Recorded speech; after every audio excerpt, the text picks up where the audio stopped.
Friends, good morning. ఎలా ఉన్నారు? I hope అందరూ బాగున్నారని అనుకుంటున్నా. ఈరోజు ఒక మంచి రెసిపీతో మేము ముందుకు వస్తున్నా. ఇది కాకరకాయ ఫ్రై చేయబోతున్నాను విత్ ఆలు. ఇది చాలా టేస్టీగా ఉంటుంది. అట్ ద సేమ్ టైం చేదు కూడా, అసలు చేదు అనే ఫీలింగ్ కూడా ఉండదు, అంత టేస్టీగా ఉంటుంది. ముందుగా వీడియోలోకి వెళ్ళిపోదాం. ఇది కలర్ఫుల్గా ఉందని చెప్పేసి ఇది వీడియోలో యాడ్ చేస్తున్నాం. మనం కాకరకాయల్ని చిన్న చిన్న పీసెస్గా కట్ చేసుకుందాం.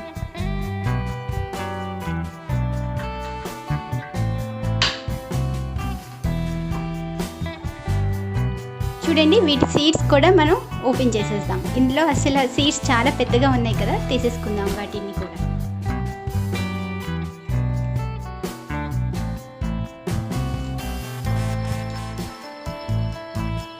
చూడండి, ఇలా సీడ్స్ కూడా అందులోంచి రిమూవ్ చేసుకోవాలి.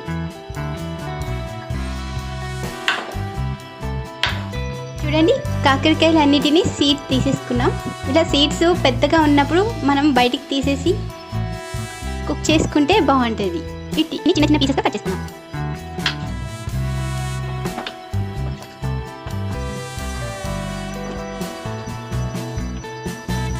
నేనైతే పొడవుగా కట్ చేసుకోవాలి అనుకుంటున్నాను, చిన్నగా కాకుండా. కొంచెం కాకరకాయ కనిపిస్తుంది కదా, పొడవుగా కట్ చేసుకుందాం అనుకుంటున్నాను. స్కిన్స్ అన్ని చాలా పల్చగా ఉన్నాయి కదా, ఫ్రై అయ్యేటప్పుడు వేగిపోతే కనిపించదు. సో ఇలా నేను పొడవుగా కట్ చేసుకోవడం వల్ల ఫ్రై కలర్ఫుల్గా కనిపిస్తుంది.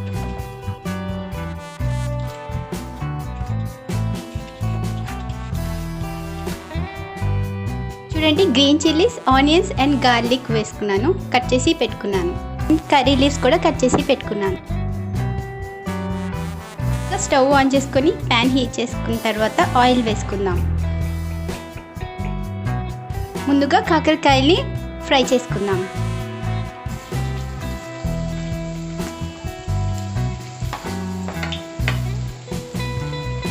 ఇలా ఫ్రై చేసుకోవడం వల్ల చేదు అనేది ఉండదన్నమాట.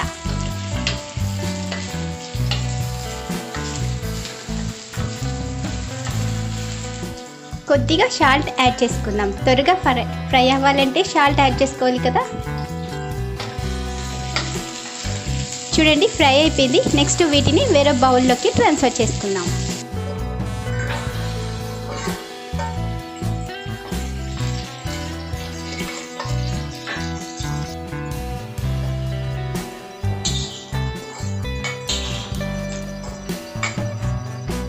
చూడండి, ఇలా పచ్చివాసన పోయేంత వరకు ఫ్రై చేసుకుంటే చాలు, ఎక్కువ ఫ్రై చేసుకోవాల్సిన అవసరం లేదు. ఓకేనా? నెక్స్ట్ సేమ్ ప్యాన్లోనే ఆయిల్ యాడ్ చేసుకుందాం. కొద్దిగా ఎక్కువ అవసరం లేదు. చూడండి, ఆయిల్ హీట్ అయిపోయింది. ఆవాలు, జీలకర్ర వేసుకుందాం. Next green chillies and curry leaves వేసుకుందాం. నెక్స్ట్ ఆలు ఫ్రై చేసుకుందాం. ఓకేనా? ముందు ఆలు ఫ్రై చేసుకోవడం వల్ల త్వరగా కుక్ అయిపోతాయి అన్నమాట.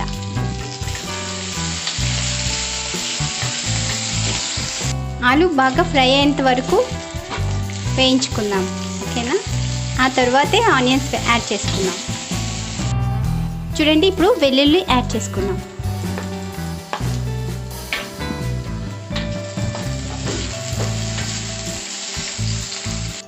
చూడండి, ఇప్పుడు కట్ చేసి పెట్టుకున్న ఆనియన్స్ యాడ్ చేసుకుందాం.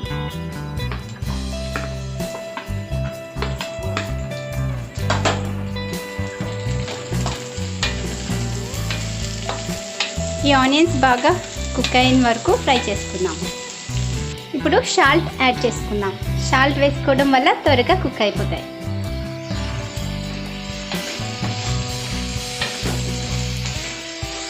చూడండి, ఆలు కుక్ అయిపోయింది. ఇప్పుడు వేయించి పెట్టుకున్న కాకరకాయలు యాడ్ చేసుకోండి. వేయించి పెట్టుకున్న కాకరకాయ పీసెస్ యాడ్ చేసుకుందాం.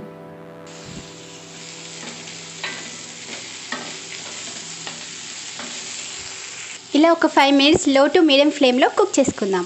చూడండి, ఇప్పుడు టర్మరిక్ పౌడర్ యాడ్ చేసుకుందాం. నెక్స్ట్ ధనియా జీరా పౌడర్ యాడ్ చేసుకుందాం. Next red chilli powder add చేసుకుందాం. ఇవన్నీ లాస్ట్లో యాడ్ చేసుకోవడం వల్ల త్వరగా ఫ్రై అయిపోతాయి. ఇప్పుడు నెక్స్ట్ సాల్ట్ యాడ్ చేసుకుందాం. ఇలా ఒక లో టు మీడియం ఫ్లేమ్లో ఒక 10 మినిట్స్ కుక్ చేసుకుందాం. ఇలా ఫ్రై చేసుకోవడం వల్ల త్వరగా ఫ్రై అయిపోతాయి. చూడండి, గ్రౌండ్నట్స్ క్రష్ చేసి వేసుకుందాం. ఆలు అండ్ కాకరకాయ ఫ్రై అయిపోయింది కదా. ఇప్పుడు ఫైనల్గా మనం క్రష్ చేసి పెట్టుకున్న గ్రౌండ్నట్ పౌడర్ యాడ్ చేసుకుందాం.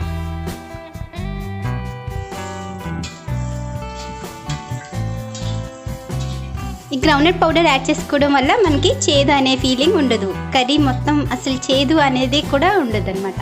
చూడండి, ఫైనల్గా చైనా పౌడర్ యాడ్ చేసుకోండి.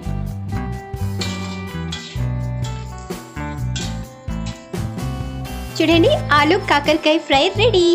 చాలా టేస్టీగా వచ్చింది. ఇప్పుడే టేస్ట్ చూశాను. ఈ వీడియోలో చూపించిన విధంగా ట్రై చేయండి, మీకు కూడా చాలా టేస్టీగా వస్తుంది. అండ్ చిన్నపిల్లలు చాలా ఇష్టంగా కూడా తింటారు. ఇప్పుడు దీన్ని డిష్ అవుట్ చేసేసుకుందాం, ఓకేనా? నాకైతే చాలా టేస్టీగా వచ్చిందండి. వీడియోలో చూపించిన విధంగా మీరు కూడా ట్రై చేయండి. మరిన్ని ఇంట్రెస్టింగ్ రెసిపీస్ కోసం నా ఛానల్ని సబ్స్క్రైబ్ చేసుకోండి. Bye friends, thanks for watching. వీడియోలో చూపించిన విధంగా ట్రై చేయండి, అస్సలు చేదు అనేది ఉండదు. చిన్నపిల్లలు కూడా ఇష్టంగా తింటారు.